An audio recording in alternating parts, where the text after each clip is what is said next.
Show. It's football time in Tennessee. Sponsored by Cool Beans, a block off the strip on Lake Avenue. To the checkerboards. Touchdown, Tennessee. Rock Solid Sports, the only show with a home field advantage for UT Athletics. Here's tonight's host.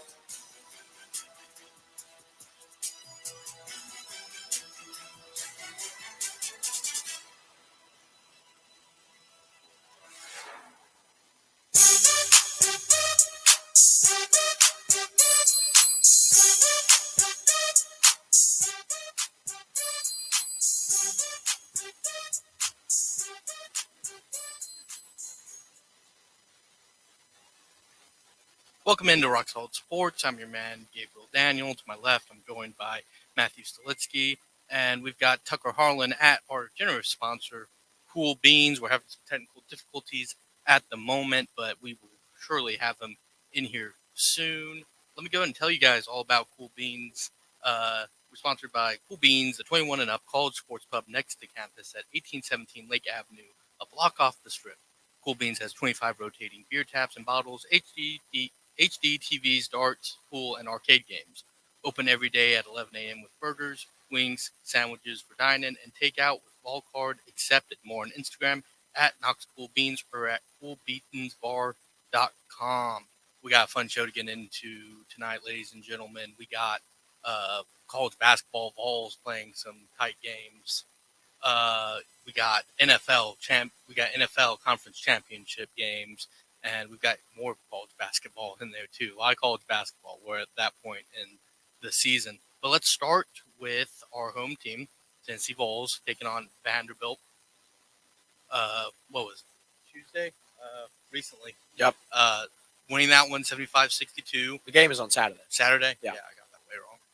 Taking on Vanderbilt, won 75-62. Big game from Dalton Connect.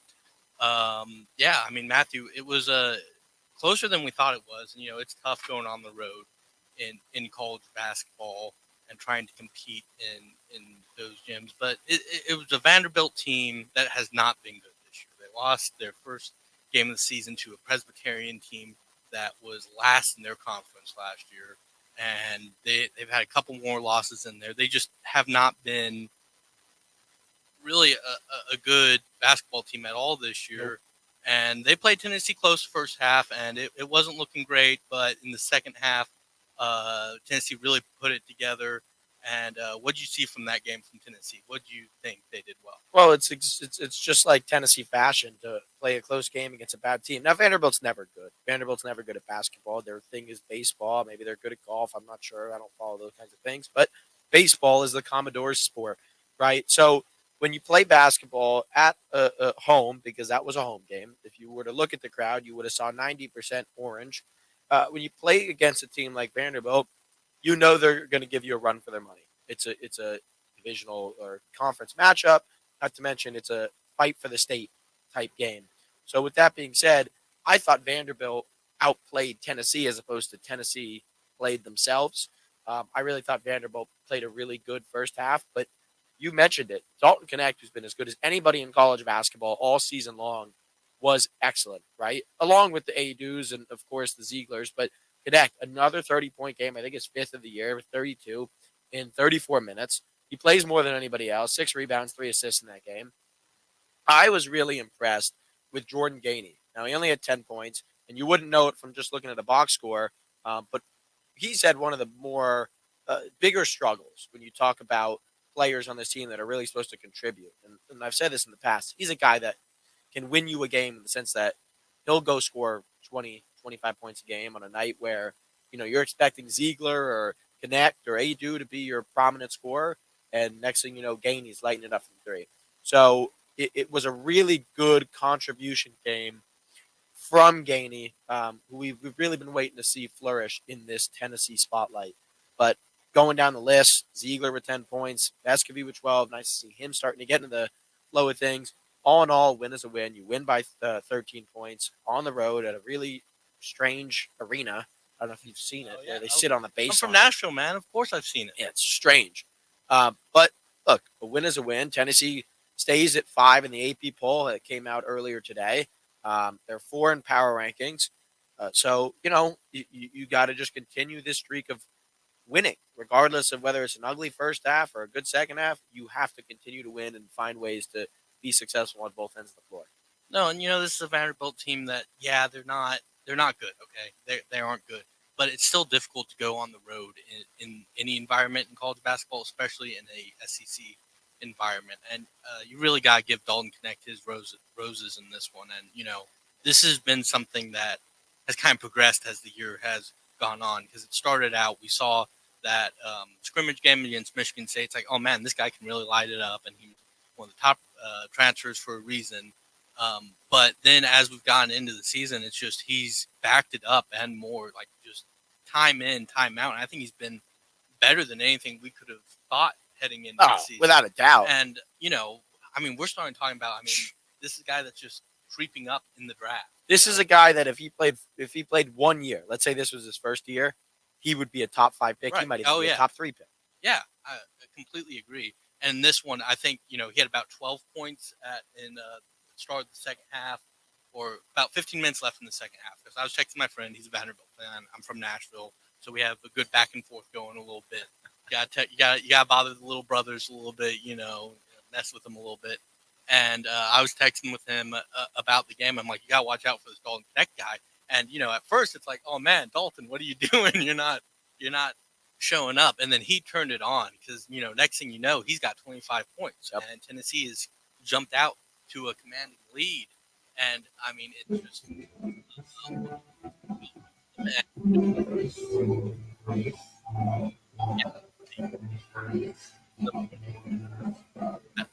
go on the road and win.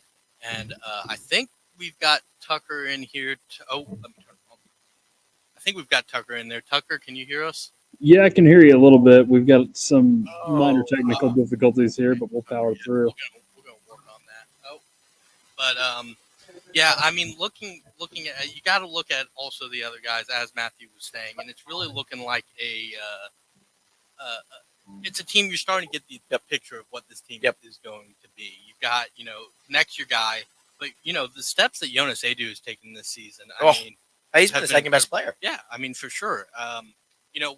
What are your thoughts on Adu and kind of how important he is to this team? Well, he's very important because he's your starting center or forward, depending on where you put a Waka. But, he's a guy that is going to be impactful if he's not scoring the basketball. He's a very good defender. He plays with great length. And up and down the court, the guy is just a really, really good energy type player. He doesn't make a ton of mistakes. And for just in his second year in the program, he's a really polished player. Look, there's Zakai Ziegler and there's Santiago Vescovi.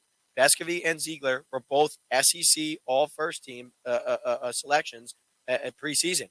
And now your second best player outside of Dalton Connect is Jonas Adu. So the two players you had selected in preseason SEC is not your second best player. So he's been excellent. He's a reason why Tennessee is a contender to win it all this year. He's a reason why they're going to win the SEC, or at least projected to win the SEC. And if you have a guy like that you just can't game plan against, because you have the Zieglers and the Adus and the Vescovis and the Connects. You got all four of those guys, and you got a game plan against all four guys that can hurt you from a bunch of different areas on the floor, on both ends of the floor. You're talking about a really, really difficult team to not only match up against, but when you're prepping, it's like, what do we do? We only have so many bodies to throw at so many people. So he's been excellent. He's been as good as anybody on this team aside from Connect. I've been really impressed personally with his defense. He doesn't make mistakes defensively, like I said, primarily just because he plays with a lot of length. He doesn't foul.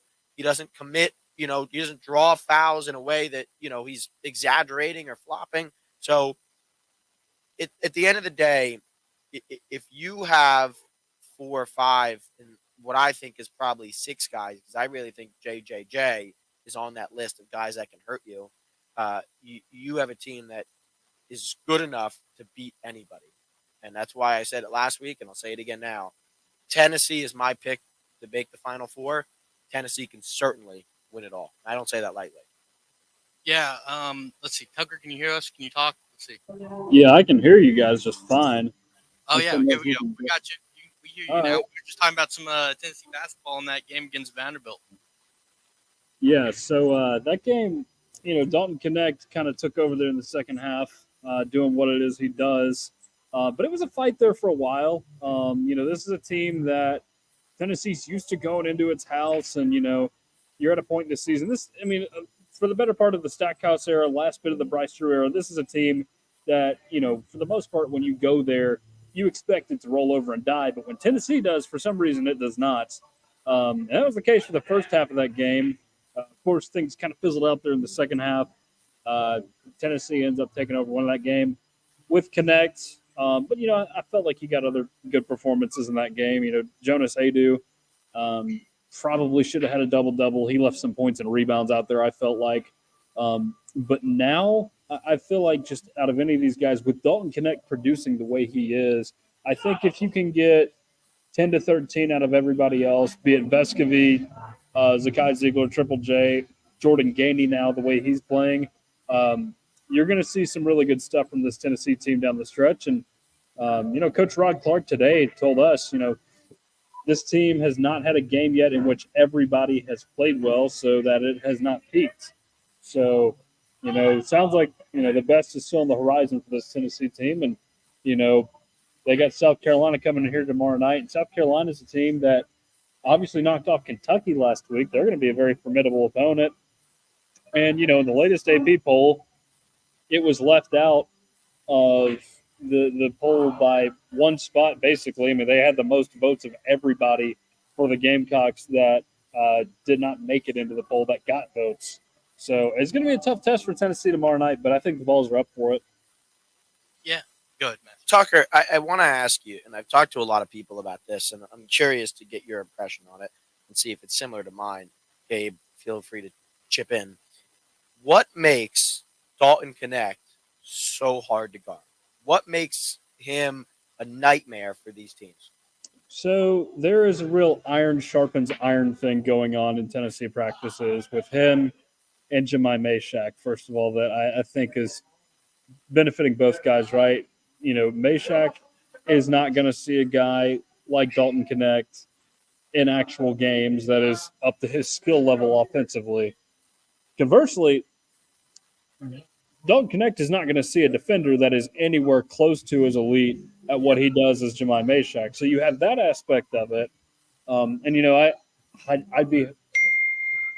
think I'd be the right person to explain this necessarily. Rod Clark gave us a whole detailed explanation of how, he's just got so many different skills to where he can beat you. He's almost 6'7" guard, with good ball skills, can push it inside, shoot the ball well outside. He's always looking to score when he has the ball, and that's something I don't think Tennessee has had in a long time as a guy that just knows what he's doing on offense. He's just natural there. And, obviously I don't have quite the basketball knowledge just with X's and O's necessarily to break it down, but just from what I heard today, it sounds like, everybody kind of realizes it's just tough no matter what game we're talking about. Yeah, I think, a couple of things stick out to me. It's, the ability he has to move at that size. To get to his spots. Yeah, I think that's something that, you don't really just see that often. There's something so smooth about it, the way he does it. And it's like Tucker mentioned, every time he comes down there, it seems like he's got a plan of what he knows, what he wants to do. And he knows that that's going to work to some effect. And he knows, where he needs to get in order to shoot the ball. And you just combine that with his ability to get those shots off and, just kind of the length he brings. I think all that kind of just, it shows. And it's confidence, too. He comes down and, he knows he's going to score. He knows he can get to that spot. So I think, it's a combination of all of those things. And as Tucker mentioned, it helps when you're going up against such a good defense in practice, such good defensive players in practice to kind of, strengthen those skills and, just truly get better at it every week. I mean, I think it's a package of all those things. So, go ahead. I think Tucker, credit to your point, is a really, really good point because I spoke to Dalton and Jemai Meshack a few weeks back, and they both told me they take the time in practice to go one-on-one and use the other to their advantage to get better. Meshack has become a better defender, guarding a guy like Dalton Connect, who is so skilled offensively, and Connect has learned how to score the ball in different arenas, different areas, and get to his spots the right way because he's being guarded by such a good defender in Jemai Meshack. So, they two of them go really hand in hand. The other thing, and I've used this example for a different topic on this show, but this is a guy that came from nowhere to somewhere. Right? You come from where did he play before? Tucker? Oh, he came from Northern Colorado. Where is that? Who is that? What I think conference it's are in they Northern in? Colorado. But tomato, shmooya. Nobody knows where that is or who it is. So my point is, you come into the SEC, you play in the hardest conference to play in, competition-wise, and you play for a coach that expects you to be great 100% of the time. And if you're a coach going in, you're playing the Tennessee Volunteers, your question is, okay, what's the scouting report on this kid, Dalton Connect? Okay, well, let's look. Well, he played against this guy here and this guy there. But how good is a scouting report or film from when he's playing in Colorado? My point is, there is no way to game plan aside from using what you've seen from him this year, because anything he's done previously really is irrelevant, because not only has he gotten so much better, but he came from a place that lacked competition and lacked superior coaching and lacked the skill level that the SEC brings. On top of that, if you have a guy like Connect, who is so good in so many different ways offensively, the biggest thing with him is his defensive liability. He's gotten better at using his length. He's gotten better without fouling. Austin Reeves in the NBA last year, or Pascal Siakam is another great example. When they were at their peak, you'll see it was in their first few seasons. And that's primarily because nobody knew how to guard them. Nobody knew who they were. They had nothing to go off of. They go into their next year, you learn, okay, this guy likes to get to his spin move. This guy likes to get to his right. This guy cannot go left, yada, yada, yada. Dalton Connect is kind of in that same boat. I think if Dalton Connect were to play another year in high school, you'd really start to see a harder time to score the ball for him, primarily because there is a scouting report. There is film to go off of. This guy is in a new program, in a new place, and there is no program that has seen a guy like Dalton Connect in a very long time, especially in the SEC. Brandon Miller is the only one I can think of where you're talking about a guy that can go get a bucket anytime he wants. So in regards to Austin Reeves and Pascal Siakam, they have not played nearly as good as they did when they were at their peak. And they're at a better age now, and that's primarily because they just don't have anything else to work with, because people know how to defend these guys now that there's something for them to game plan against. Yep. I want to talk real quickly about where Tennessee is at in its schedule and who they've got coming up. And Tucker, you mentioned earlier, matchup with South Carolina coming up at Thompson Bowling Arena. South Carolina, they're 17-3. They haven't played the schedule that Tennessee has played, but that win, as Tucker mentioned, against Kentucky, definitely kind of puts you on notice of what this team can be. So, Tucker, what challenges is South Carolina going to present to this Tennessee Bowls team? So the bread and butter of South Carolina really is 3-D. They shoot the three ball a lot. They got a couple guards, and Michi Johnson. He went over the other night, but he lit up Kentucky in their win on, I guess, Tuesday. Talon Cooper is a guy that's playing some very good basketball right now for them in their starting lineup. Vanderbilt transfer Miles Studi is there now. I don't know how much we're going to see of him tomorrow night, just because he's been dealing with an injury lately. Lamont Paris said he would be available, but he also said he might see the floor for a few minutes. So it's not really making me sound like that we're going to see much of him at all. Now, they got another guy, BJ Mack, who transferred in from Wofford. He goes about 6'9", 270, but he can shoot the three just as well as those other guys. So you're going to see a lot of good three-point shooting in this game from them. And, defensively, they're a tough group as well. They're going to have their challenges in this game going on the road. They managed to hold Alabama, I think, to 74, which is not great for Alabama. But Alabama also shut them down too, so it's not as if it mattered. So this is going to be a challenge for South Carolina going on the road. I believe they got a win at Missouri. That's their one road win, but they've swept Missouri for the season, and they've not been good at all this season. So South Carolina is going to be a tough test. They're definitely the biggest surprise in the SEC this year, and we always talk about those teams that, they start the year. Nobody really has them on the radar. They're picked 14th this year in the SEC media poll. Keep in mind, they had a rough season last year, but they've managed to turn it around quick. And Lamont Paris has got this team looking like a tournament team, maybe a 6 seed or a 7 or 8 at the very worst right now. So, I think this is going to be a tough game for Tennessee, but the work's cut out for them. I've seen the line sitting at, I think, minus 13 in Tennessee's favor, which, just based on the way home games have gone so far here in Thompson Bowling Arena at Mid City Center, it's been just impossible for SEC teams to come in here and get wins this season. So I like Tennessee to get it done. Yeah, there's not much to it other than I would expect South Carolina to be hungry. They're a very hungry team. Get ready for them to come out scrappy and be competitive, be aggressive, and win something like the loose ball battles, because that's something South Carolina is very good at. But like you said, being at home, being in Thompson Bowling Arena, there's no team that's been as good as Tennessee. They're as good as anybody at home in the SEC play.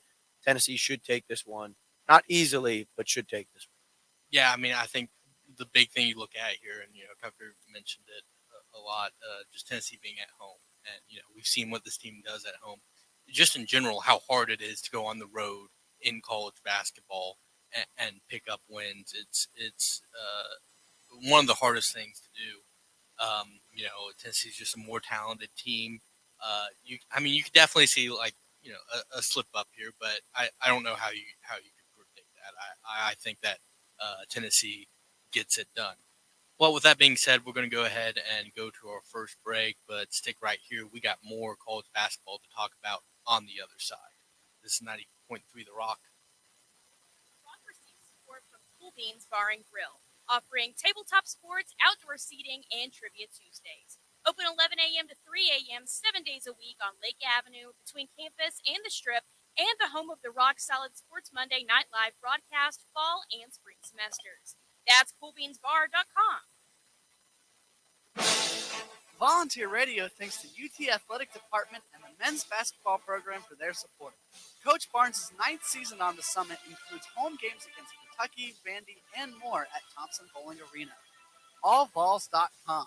Student ticket info and login is at bigorangetics.utk.edu. That's TIX. Volunteer Radio says, go Vols basketball!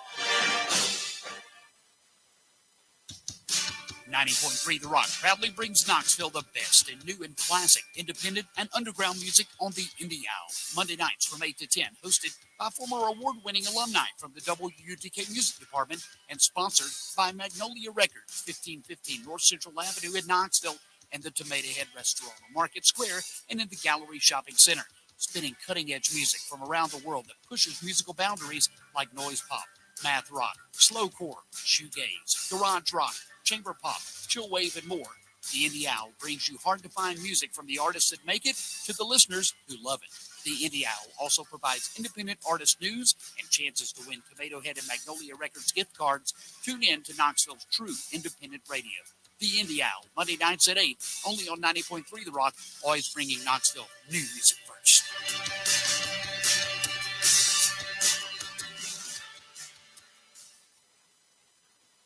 The Rock is proud to be local music's longtime bestie, and we prove that Tuesdays from 8 to 10 p.m. on our show, Locals Only. WTK is excited to announce a new addition to our Locals Only family as we present the show Local Honey, with its next show airing Tuesday, February 6th. Local Honey features the original music of female-presenting musicians from the Knoxville and East Tennessee music scene and is hosted by longtime local musician and supporter Becky Grace. The Rock believes in allowing ladies first, so we'll be airing Local Honey during our 8 p.m. Locals Only slot, first Tuesday of every month, featuring in-station performances, interviews, giveaways, and more with some of the most talented ladies that our scene has to offer. Tune in to Local Honey Tuesday night, February 6th at 8, when Candace McQueen will be featured in Hour 1 and Sheila McDaniel in the second. Find out more on the Local Honey Facebook page and at WTKRadio.com. Volunteer Radio remains on the air thanks to support from the UT Athletic Department. The 2024 baseball fall season runs February into May with games against SEC rivals Georgia, LSU, Missouri, and more at Lindsey Nelson Stadium. Allballs.com. Students need to show a valid ID at the gate before entrance. Tune into Rock Solid Sports for UT baseball coverage, and the Rock wishes Coach Vitello and the Baseballs good luck on the diamond this season. Hey, what's up? This is Marcial. You're listening to 90.3 The Rock.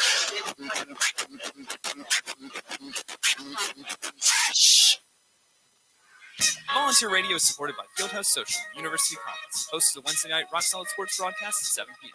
Fieldhouse Social serves American craft food, beer, and cocktails.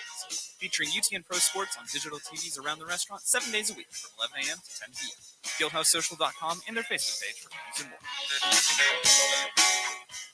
The Rock thanks Knoxville Ice Bears Southern Professional Hockey League team for their support. Their 2023-24 home ice season from October through April includes games with Fayetteville, Huntsville, Roanoke, and more at the Civic Coliseum downtown. Single game and season tickets at KnoxvilleIceBears.com. Rock Solid Sports features Ice Bears Wednesdays with news and updates. Volunteer Radio says, go Ice Bears! The Rock thanks the UT Athletic Department and the Lady Vols basketball program for their support.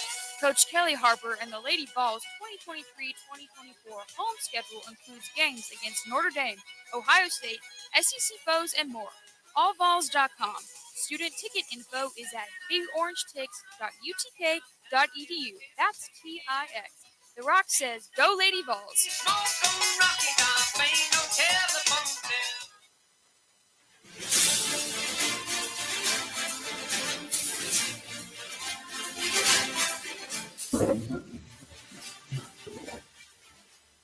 All right, welcome back to the Monday night edition of Rock Solid Sports, sponsored by Cool Beans, the 21 and up college sports pub next to campus at 1817 Lake Avenue, a block off the strip. Cool Beans has 25 rotating beer taps and bottles, HD TVs, darts, pool, and arcade games open every day at 11 a.m. with burgers, wings, and sandwiches for dine-in or takeout with vol card accepted. More on Instagram at Knox Cool Beans or at coolbeansbar.com. Tucker Harlan alongside Matthew Selitsky, Gabriel Daniel tonight. Called in the Beats wireless headphones just to save the day. So we are back. We are up and running. We are good to go the rest of the way. A lot of stuff going on in the college basketball landscape lately. Not so much movement at the top of the top 25 as you saw that Tennessee is still sitting at number 5 in the polls this week despite winning over Vanderbilt, as everybody else stayed at top 10. UConn just put it on Xavier yesterday, 99-56 in that game. I turned on that game. I believe there were 4 minutes to go in the first half, and Xavier only had 9 points. So this UConn team is for real. We talk about teams peaking at the wrong time, but there are not very many flaws with this team. They've managed to replenish everything that left it last season to go to the NBA or wherever else. So it's going to be a tough team to win against the rest of the way just for anybody in the Big East. Like the Big East right now, I think is a conference with several solid teams in it, like your Creightons and your Marquettes of the world. But right now, like the St. John's, the Providences, those are teams that can trip you up at home. But, I don't think they've really done enough necessarily to get some of those big wins just yet. Overall, what do you guys think about the Big East right now? I want to talk on the UConn comment because I said this last week. I disagree. I think they have a somewhat of a new team when you're talking about a core. Obviously, coaching is as good as it gets, but I don't think UConn is as well put together as they are. If you want it, this is primarily because UConn has a lot of holes, in my opinion, in their shot clock execution. If you watch UConn play basketball, you'll notice most of their turnovers come from poor execution late in the shot clock. Their possessions take way too long. They take way too long to get into their actions offensively.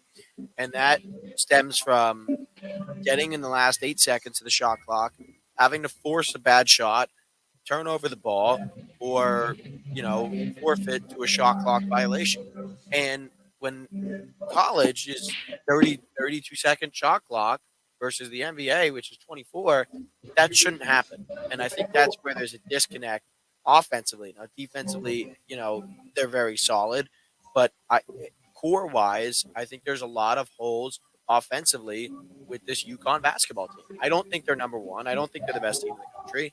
And I would pick anybody to beat them, quite honestly, that is in the top 5, maybe even top 10.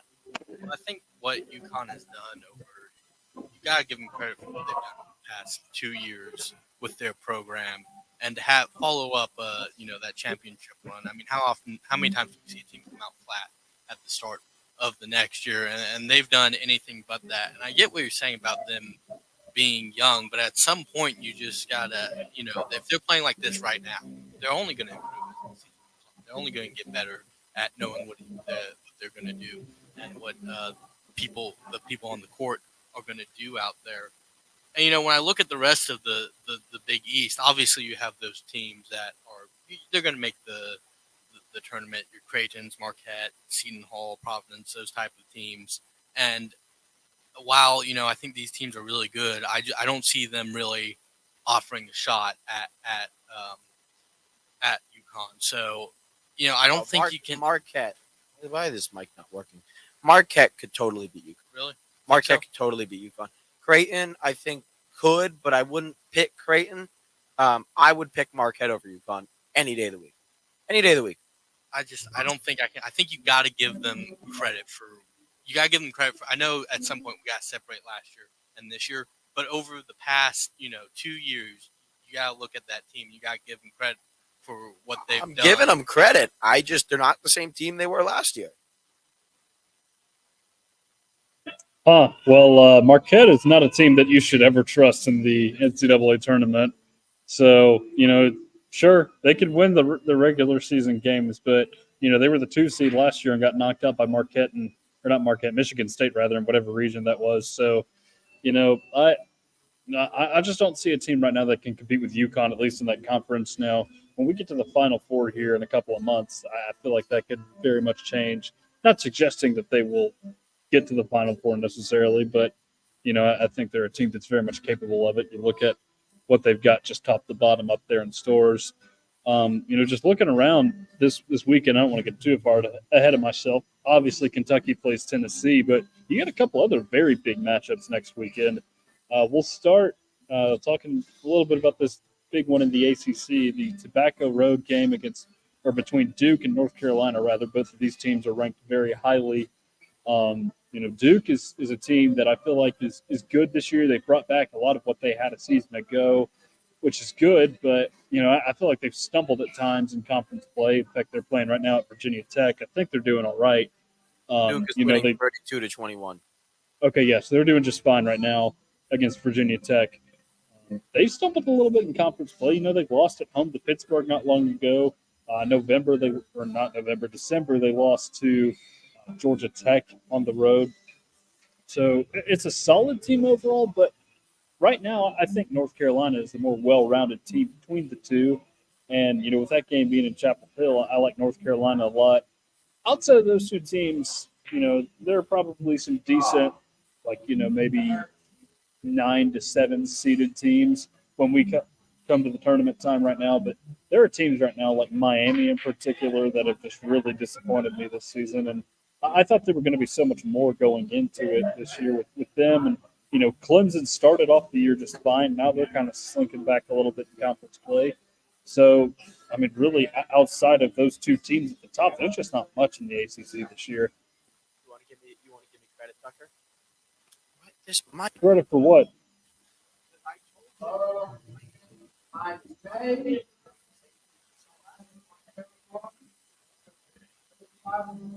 You don't remember that? What was it you said? I said Miami. I told you this at the beginning of the year is not the same team we saw last year. And you said, no, you're not giving your home team a little more credit than you should. this, that, and third. Miami is not a top-tier basketball team. And you told me I was wrong. Well, I thought Jordan Miller may not have been as big of a loss as it was. Now, granted, he's a great player. He was one of the best players in all of college basketball last season that I just can remember watching. But they had enough guards on that team. Norchad Amir was back. I figured they'd be just fine, but evidently that was not the case. So right now, they've got a lot of rebuilding to do in that conference, and it's just not what it was. Unfortunately, you look at Louisville and Syracuse; those are two programs that used to be contenders year in and year out in the ACC. You can't get anything to go right at Louisville right now. Syracuse is obviously in a rebuild, but they're just not a tournament team to me at all. So I think the bottom of that conference is Syracuse awful. basketball. I'll tell you what, I miss good Syracuse basketball. As for the ACC, UNC I think is the better team than Duke. I agree with you. Primarily because they play good on both ends of the floor, as opposed to Duke, who's just a very good offensive team. I have questions about their defense, but I wouldn't rule out a Virginia. I wouldn't rule out a Wake Forest, who has shown they can beat ranked teams this year. I don't have enough knowledge on Florida State to talk about them, but look, UNC is better basketball team this year. Typically, we're looking at Duke at that number one spot, but I would pick UNC to beat anybody in the ACC. Miami's up there though; they can still beat anybody. Yeah, I mean, UNC has been a team that I've been obviously impressed with, and just looking at where they were 2 years ago, and kind of the changes they've had to make, and since losing Roy Williams, and it's it was looking a little scary there that first year, but they've gotten back, and still one of the blue bloods in college basketball. And you look at that ACC, it's hard for me to really like you guys are saying, give anyone else much of a chance. I'm not a big believer in this Duke team, honestly. Agreed. I think it's North Carolina's conference to lose, and you look at the other ones that have been historically good, as you guys mentioned, just not the same teams that they were in the past. And so I mean, I think at this point there's not much of a reason North Carolina shouldn't win this, because your biggest competition is Duke, and I think they're overranked. Yeah, so obviously the ACC is a rough-looking conference right now. Let's talk about one that I think is probably the deepest in all of college basketball, that being the Big 12 right now. I mentioned there were three very big games this next Saturday in college basketball, big ranked matchups, if you will. And Kansas and Houston is one of those matchups. Houston's got to go up to the Fog. That's not going to be an easy place for it to have to go. Now, those are, I think, the two best teams in that conference right now. But if you look around, there's a lot of other tough teams in that conference as well. Baylor, who's actually lost a couple games in a row, I feel like is always one of the best teams year in and year out, just in the country, the way Scott Drew has built up that program. You've got some pleasant surprises in BYU and Texas Tech, who, didn't have as good of seasons last year, but, they're starting to come around this year, maybe get a few more wins in conference play to really build that up. Oklahoma started the year off great as well. Iowa State just pulled off a big win against Kansas. They look like a tough team once again, with maybe a little bit more offense than what it had this past season.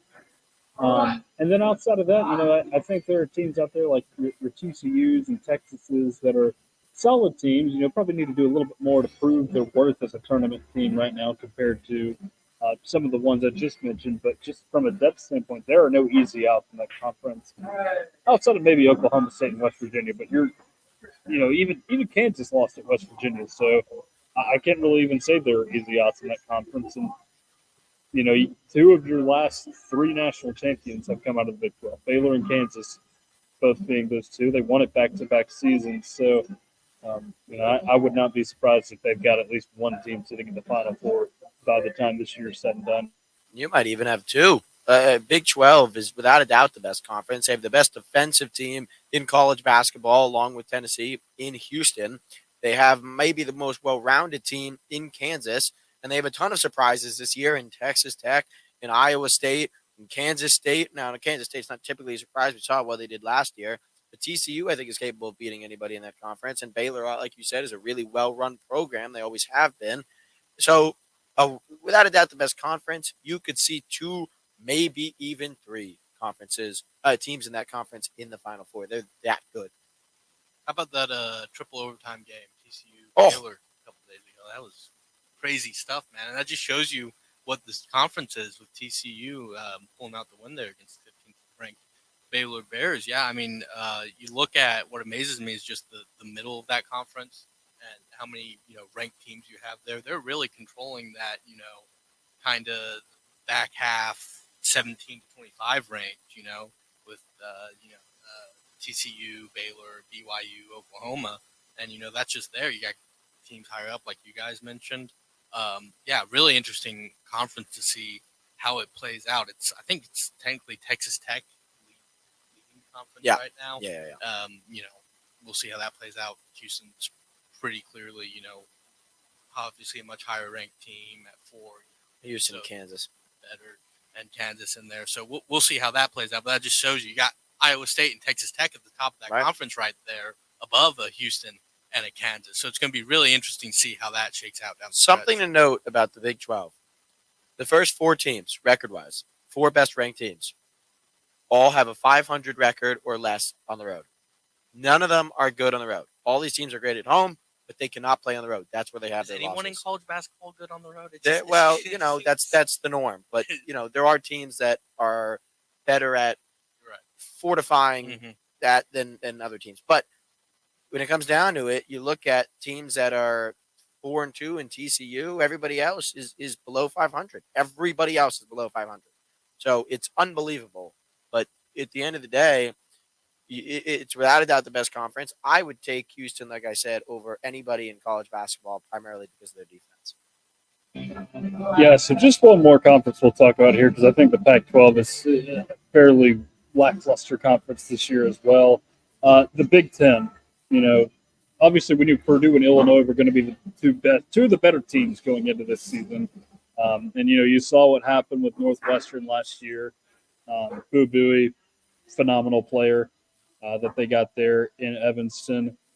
Outside of that, it gets kind of interesting. Now, one team that I think has been a really big surprise this year, and this win has looked better and better for Tennessee ever since it picked it up, is Wisconsin. They're sitting right behind Tennessee right now in the rankings, and they've just continued to get better up there in Madison. Greg Gard really feels like he's taken this team over the edge this year. They were just kind of sitting in NIT territory the last couple of seasons, but they really seem to have it going right now up there in Madison. Outside of that, it gets a little tricky. Like Maryland is okay in that conference. I'll tell you who's fun when they're on is Nebraska. They got to be shooting the 3-ball well, and they need a good home environment behind them. But away from home, it's a little tricky for Nebraska. But I'd be fascinated to see if Fred Hoiberg could maybe get a team back to the NCAA tournament after leaving Iowa State not too long ago. So, right now I think the Big Ten is not as strong as it has been, but you've still got some very good teams there. Yeah, I mean, I was going to mention Nebraska, and it was going to be like my one sneaky college dark horse basketball take. But yeah, I mean, Nebraska, they're like Tucker said, they're fun when they're on, and it's a team that you look in previous years, they've been pretty irrelevant from any major conversation. And there's still work to be done there, but it's weird to have some excitement in a Nebraska sports program. That's great fan base too. Yeah, yeah, for sure. But it's weird to have excitement in a Nebraska football or basketball Nebraska sports program. But yeah, I mean, and some Michigan State's not having a great year at all. Ohio State's down there, so yeah, Michigan's not having a good year. Yeah, it's been a weird year for the Big Ten. Yeah, Purdue obviously gets the best player in the country, right? And Zach Edey. But Wisconsin is number one for a reason. Like you said, I think it really helps Tennessee because of that win earlier in the season. But we saw Illinois play here. They're a very good basketball team. And then you have, like you said, the dark horses in Nebraska. I think Maryland could certainly be one. I think Indiana can be one. So a lot to like about the Big Ten, but I would still, without a doubt, pick the Big 12 as the best conference.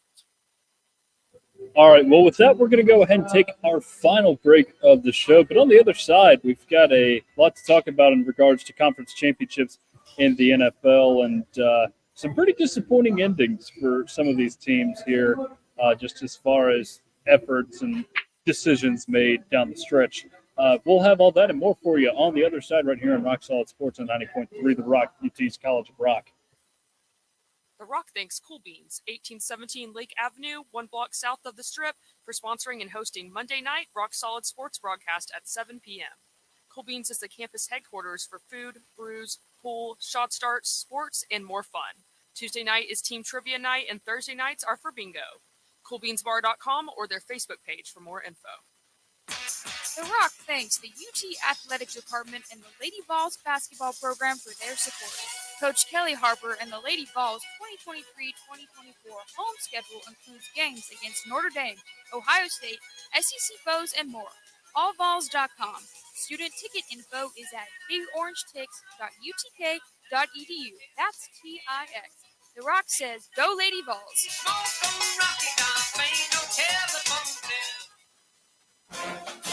Volunteer Radio remains on the air thanks to support from the UT Athletic Department. 2024 baseball fall season runs February into May with games against SEC rivals Georgia, LSU, Missouri, and more. Nelson Stadium. AllVols.com. Students need to show a valid ID at the gate before entrance. Tune into Rock Solid Sports for UT baseball coverage, and the Rock wishes Coach Vitello and the Base Vols good luck on the diamond this season. Hey, this is Portugal the Man, and you're listening to 90.3 The Rock, UT's College of Rock. The Rock receives support from Fieldhouse Social. A fun and laid-back restaurant offers American craft food, cocktails, and 40 beers on tap. With a 25-foot live TV and a full lounge area for sports fans. Open 6 days a week right on campus at University Commons, where football, food, and fun come together. FieldhouseSocial.com. Volunteer Radio thanks Blank Newspaper for their support and media partnership.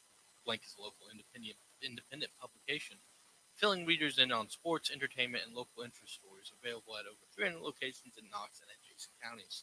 The new issue of Blank is out and features stories on local musician J.C. Hahn, the best box sets of 2023, a live music calendar, and more.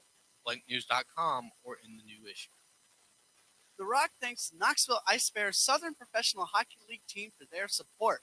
Their 2023-24 home ice season from October through April includes games with Fayetteville, Huntsville, Roanoke, and more at the Civic Coliseum downtown. Single game and season tickets at KnoxvilleIceBears.com. Rock Solid Sports features Ice Bears Wednesdays with news and updates. Volunteer Radio says, "Go Ice Bears!" Volunteer Radio thanks the UT Athletic Department and the men's basketball program for their support. Coach Barnes' 9th season on the Summit includes home games against Kentucky, Vandy, and more at Thompson Bowling Arena. AllVols.com. Student ticket info and login is at bigorangetics.utk.edu. That's TIX. Volunteer Radio says, "Go Vols basketball!" 90.3 The Rock proudly brings Knoxville the best in new and classic, independent, and underground music on the Indie Hour. Monday nights from 8 to 10, hosted by former award-winning alumni from the WUTK Music Department and sponsored by Magnolia Records, 1515 North Central Avenue in Knoxville, and the Tomato Head Restaurant on Market Square and in the Gallery Shopping Center. Spinning cutting-edge music from around the world that pushes musical boundaries like noise pop, math rock, slowcore, shoegaze, garage rock, chamber pop, chillwave, and more. The Indie Owl brings you hard-to-find music from the artists that make it to the listeners who love it. The Indie Owl also provides independent artist news and chances to win Tomato Head and Magnolia Records gift cards. Tune in to Knoxville's true independent radio. The Indie Owl, Monday nights at 8, only on 90.3 The Rock, always bringing Knoxville new music first.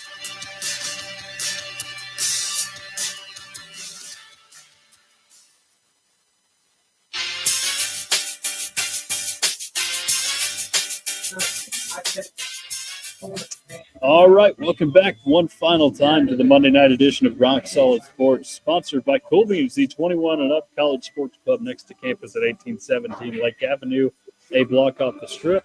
Cool Beans has 25 rotating beer taps and bottles, HDTVs, darts, pool, and arcade games.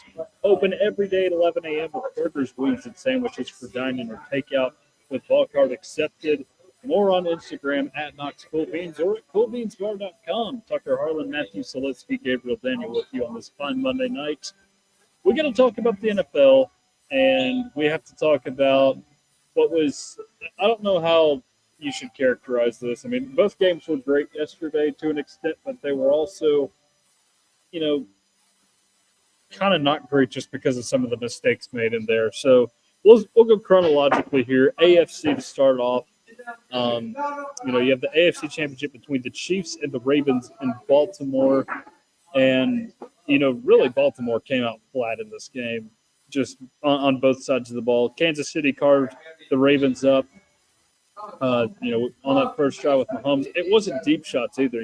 They were all methodical drives. In fact, they had a 9-minute long possession at one point in the game, which is just ridiculously long for a Patrick Mahomes-led offense.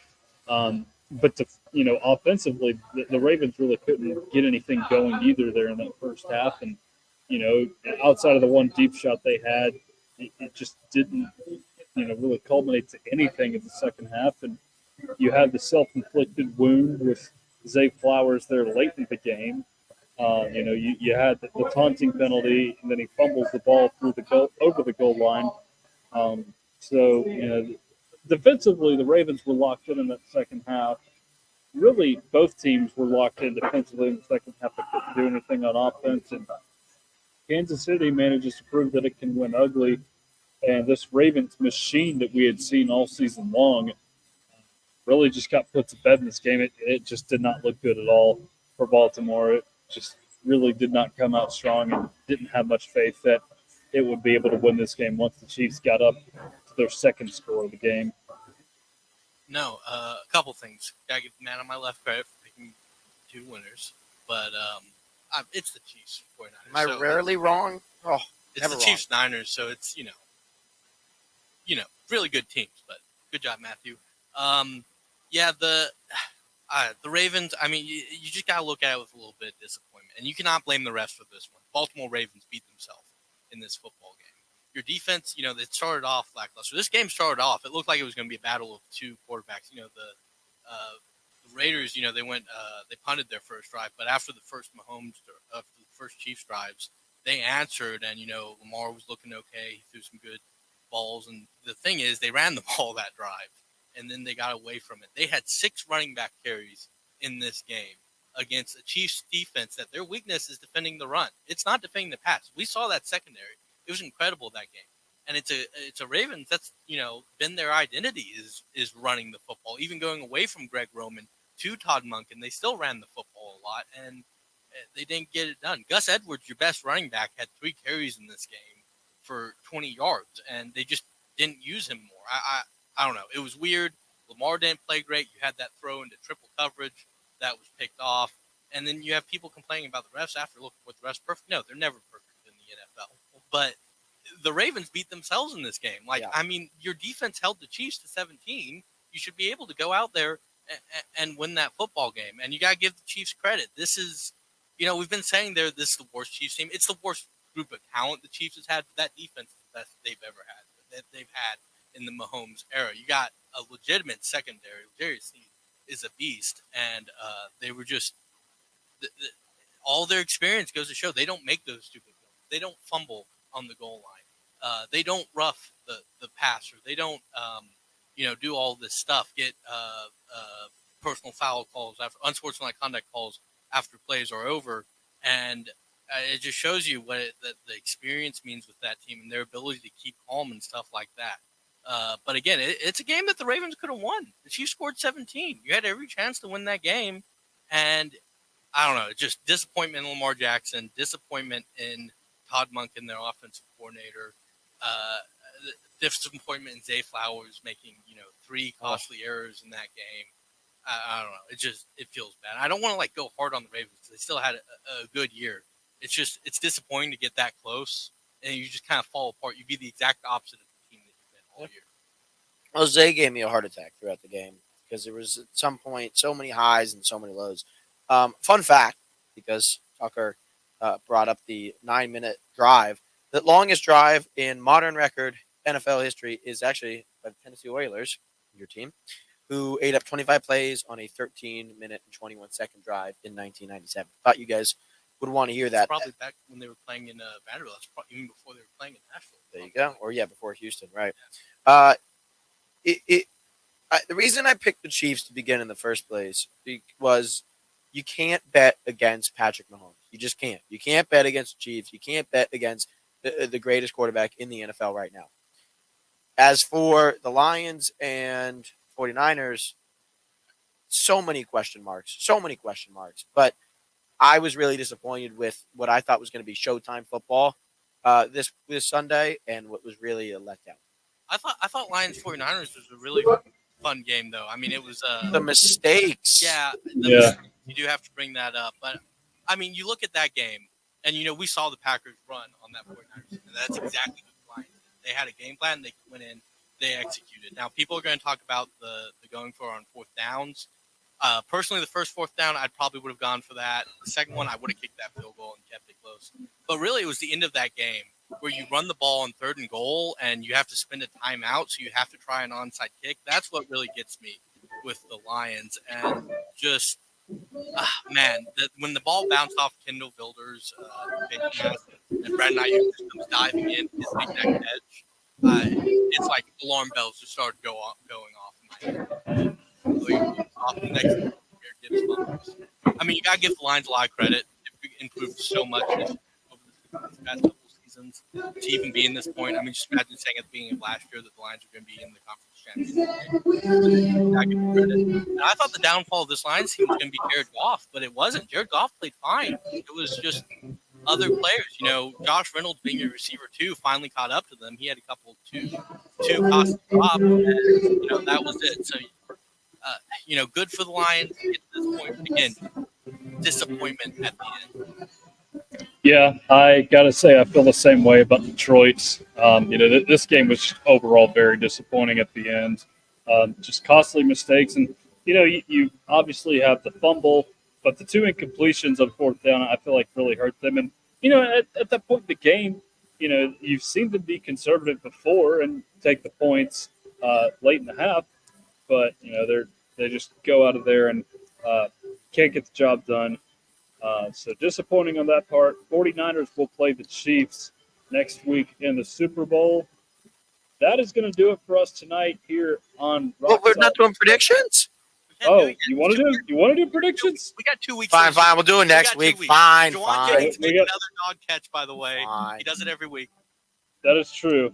We'll be back with you here on Wednesday from Fieldhouse Social right here on Rock Solid Sports. Indy Isle is next right here on Volunteer Radio 90.3 The Rock, UT's College of Rock.